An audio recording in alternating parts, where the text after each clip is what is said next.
అందరికీ నమస్కారం అండి. ఈరోజు మనం 1992వ సంవత్సరంలోని చందమామ కథల పుస్తకంలోని చెప్పుడు మాటలు అనే కథ గురించి చెప్పుకుందాం. ఈ కథ రచించింది దాసరి వెంకటరమణ గారు. ఒకనాటి ఉదయం శంకరయ్య అనే అతను వీధిలో హడావిడిగా నడిచిపోతున్న సూరయ్యను చూసి, సూరయ్య గారు, మీతో చిన్న పనుంది అంటూ కేకేసి పిలిచాడు.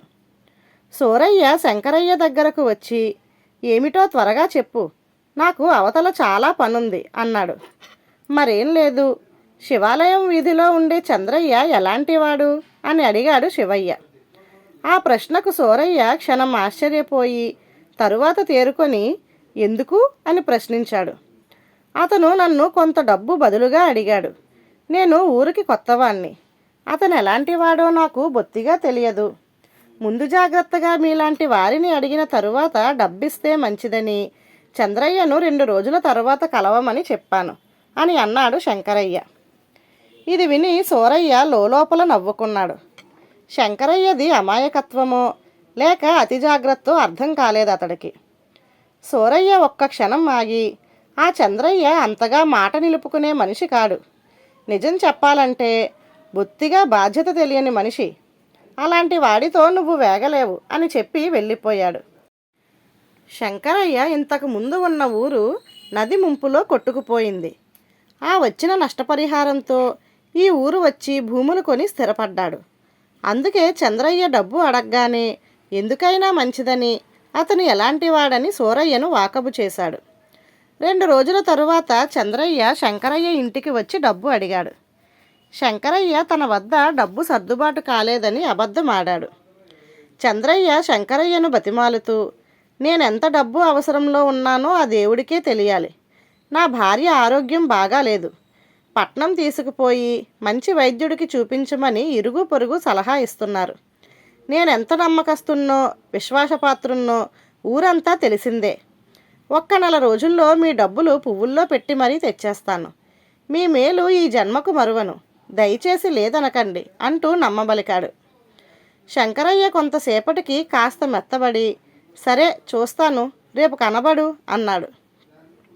చంద్రయ్య వెళ్ళిపోగానే శంకరయ్య పని కట్టుకొని ఇంట్లోంచి బయటకు వచ్చి వీధి అవతల ఉన్న శివాలయం కేసి నడిచాడు.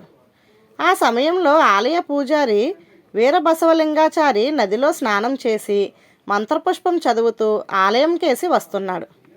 శంకరయ్య ఆయనకు నమస్కరించి ఆయనతో పాటు నడుస్తూ తనకెదురైన సమస్యను క్లుప్తంగా వివరించి, అయ్యా, చంద్రయ్య చాలా డబ్బు అవసరంలో ఉన్నట్టే కనబడుతున్నది. నేను అతడికి సాయపడదామనుకుంటున్నాను. చంద్రయ్యను గురించి మీ అభిప్రాయం ఏమిటి? ఈ విషయం ఊళ్ళో పెద్ద మనిషి అయిన సూరయ్య గారిని అడిగితే చంద్రయ్య అంత నమ్మదగిన మనిషి కాదని చెబుతున్నాడు అని అన్నాడు. ఇది వింటూనే పూజారి ఆగిపోయి శంకరయ్య కేసి సూటిగా చూస్తూ, చెప్పుడు మాటలు వినకు, చెడిపోతావు అని ముందుకు సాగిపోయాడు. శంకరయ్య ఆలోచిస్తూ ఇంటికి తిరిగి వచ్చి మర్నాడు చంద్రయ్య అడిగిన డబ్బు ఇచ్చి పంపేశాడు. 4-5 నెలలు గడిచాయి. చంద్రయ్య జాడలేదు.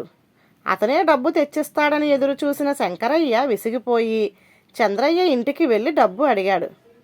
చంద్రయ్య శంకరయ్యను చూసి ఏమాత్రం తొనక్కుండా, నీ డబ్బు ఎక్కడికి పోదు, ఇస్తాలే. ఈ మధ్య బొత్తిగా చేతిలో డబ్బు ఆడడం లేదు. డబ్బు రాగానే కబురు చేస్తాను, వచ్చి తీసుకుపోండి అన్నాడు. శంకరయ్య ఓపిగ్గా మరో 2 నెలలు చూశాడు. లాభం లేకపోయింది. ఎప్పుడైనా చంద్రయ్య వీధిలో ఎదురుపడినా ఏమాత్రం పరిచయం లేని మనిషిలాగా దాటిపోయేవాడే కానీ పలకరించేవాడు కాదు. ఇది పని కాదని ఒకనాడు శంకరయ్య శివాలయం పూజారి దగ్గరకు వెళ్ళి చంద్రయ్య డబ్బు ఎగవేయ చూస్తున్న సంగతి వివరంగా చెప్పి, ఏమనుకోకండి, ఇదంతా తమచలవే. మీ మాట నమ్మి నేను మోసపోయాను అన్నాడు ఎంతో బాధగా.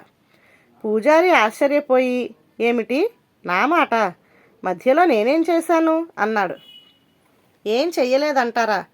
చంద్రయ్య గురించి సూరయ్య ఇలా అంటున్నాడు, మీ అభిప్రాయం ఏమిటి అని మిమ్మల్ని అడిగితే చెప్పుడు మాటలు వినకు, చెడిపోతావు అని సెలవిచ్చారు కదా. మర్యాదస్తులు, లోకం తీరెరిగినవారు అని మీ మాట మీద గౌరవం ఉంచి సూరయ్య అబద్ధం చెబుతున్నాడని భావించి చంద్రయ్యకు డబ్బిచ్చి మోసపోయాను అన్నాడు శంకరయ్య. ఇందుకు పూజారి చిన్నగా నవ్వి, నేను ఆ రోజు సూత్రప్రాయంగా చెప్పిన విషయం నువ్వు సరిగ్గా అర్థం చేసుకోలేదు. నేను చెప్పినా సూరయ్య చెప్పినా అంటే చెప్పుడు మాటలు విని అభిప్రాయం ఏర్పరచుకోవడం కానీ మార్చుకోవడం కానీ చెయ్యకూడదని నేను సూచన ఇచ్చాను. ఒక మనిషి ఎలాంటివాడు అన్న విషయాన్ని అతడితో కలిగిన పరిచయం ద్వారా నీకై నువ్వు గ్రహించాలి తప్ప అందుకోసం ఇతరుల మాటల మీద ఆధారపడడం ఎంత అవివేకం అన్నాడు. పూజారి మాటల్లోని అంతరార్థం అప్పటికి అర్థమైంది శంకరయ్యకు.